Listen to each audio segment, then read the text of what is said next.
দেলার ভাই আসসালামু আলাইকুম। ওয়ালাইকুম আসসালাম। ভাই ভালো আছেন? ভালো ভাই, আপনি ভালো আছেন? জি আলহামদুলিল্লাহ। ভাই এই যে কি তুলতেছেন এখন? জমি থেকে টাটকা কাকরোল তুলতেছি ভাই।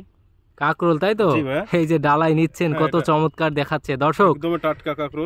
জমির টাটকা কাকরোল এখন তোলা হচ্ছে। ভাই কাকরোলের তো এখন অনেক টাকা দাম এবং খাইতেও খুব স্বাদ নাকি? স্বাদ ভাই। আচ্ছা, কত টাকা কেজি বিক্রি হচ্ছে? এখন বাজারে পাইকারি মূল্য 45 টাকা আর আপনার খুচরা মূল্য 50-55 টাকা এরকম। আচ্ছা, মানে পাইকারি 40-45 টাকা তাই তো? 40-45 টাকা। তো আপনার এখানে এই যে কাকরোল চাষটা দেখছি, গাছগুলো তো খুব চমৎকার এবং আসলে কাকরোলের ফলন হয় নিচে। অনেকেই ভাবছেন ফলন উপরে নাই, এই যে নিচে ঝুলছে এগুলো সব কাকরোল দেখেন। তো ভাই দিলার ভাই, কাকরোল চাষটা যে করছেন এটা কেমন আসলে আয় ব্যয় বা রোগ ব্যাধি কি অবস্থা একটু বলেন। রোগ ব্যাধি কাকরোলে তেমন নাই বললেই চলে। তেমন সামান্য কিছু পোকা লাগে, হালকা স্প্রে দিলে হয়।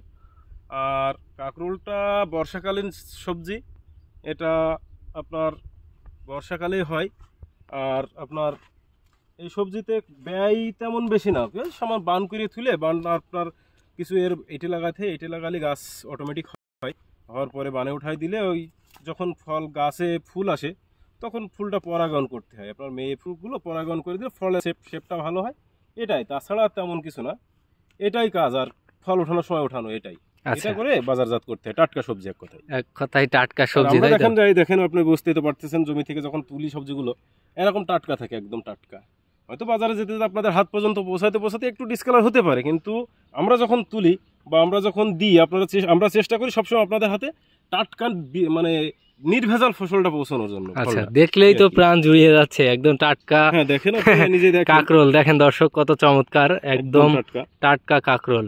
ভাই এই আপনি যে কথা বলেন যে চাষে খরচের তুলনায় লাভটা অনেক বেশি হয়, অনেক বেশি হয়, পরিশ্রম করতে হয় ফুলের পরাগায়ন। হ্যাঁ, প্রত্যেকটা ফসলে পরিশ্রম করতে হয়, পরিশ্রম বাদে তো কিছুই হয় না। বর্তমান আপনার টেকনিক্যালের যুগ, যত আপনি প্রযুক্তি লাগাতে পারবেন, কাজে লাগাতে পারবেন, তারপর আপনার এখানে একটু নিজের বুদ্ধি খরচ করতে পারবেন, তত আপনার ফলনটা বেশি ভালো হবে, ফসলটা বেশি ভালো হবে, যে কোনো বিষয় আর কি। বর্ষাকালে লাগাইতে হয় না? হ্যাঁ, বর্ষাকালে লাগাইতে। এটা বৃষ্টিতে, যত বৃষ্টি হবে আপনার তত ফলন বেশি। আচ্ছা, এটা যদি রোপণ করতে চাই তা আমাদের কি বীজ নাকি চারা কি রোপণ করতে হবে? না, এটা আপনার এক ধরনের বীজই বলা যায়। আপনার গাছের গোড়ায় এক ধরনের আলুর মতো হয়। আচ্ছা, এরকমই ধরেন সাইজ হয়, এরকমই সাইজ হয় অনেকটা, কিন্তু সাদা আলুর মতো হয়। আপনার যেটা চীনের আলু বলে বা শাক আলু বলে, ওই কোয়ালিটির দেখতে হয়। এগুলো ওইটাই মাটিতে আপনার লাগাতে হয়, রোপণ করতে হয়। 4 হাত পর একটা করে দিলেই যথেষ্ট। 4 হাত 5 হাত পর দিলে হয়, তাই তো? তো ভাই আপনি এই যে বেড করছেন, এই যে ধাপে ধাপে বেড করছেন, আপনার এই যে বর্তমান দেখছি এই গাছগুলোর বয়স কতদিন এবং আসলে বেড যে করছেন এই বেডটা করার সঠিক নিয়ম কি?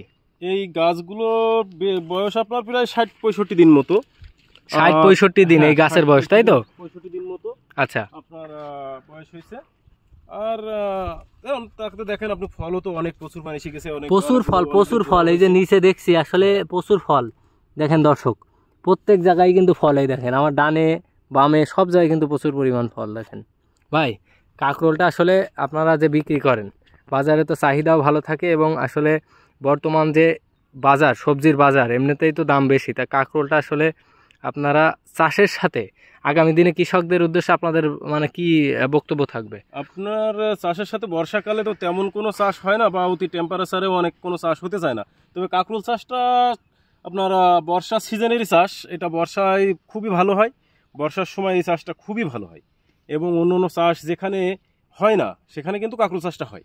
আচ্ছা, আর এজন্যই বলি লাভজনক, এবং জমির কোনো তেমন বা এত ভালো জমি, খুব বেশি ভালো জমির প্রয়োজন হয় না। যেখানে একটু পানি নিষ্কাশন ব্যবস্থা থাকে, কিন্তু পানি জমি থাকলেও, হালকা জমি থাকলেও সেখানে কিন্তু হবে। এইটাই হলো এর বিশেষ বৈশিষ্ট্য।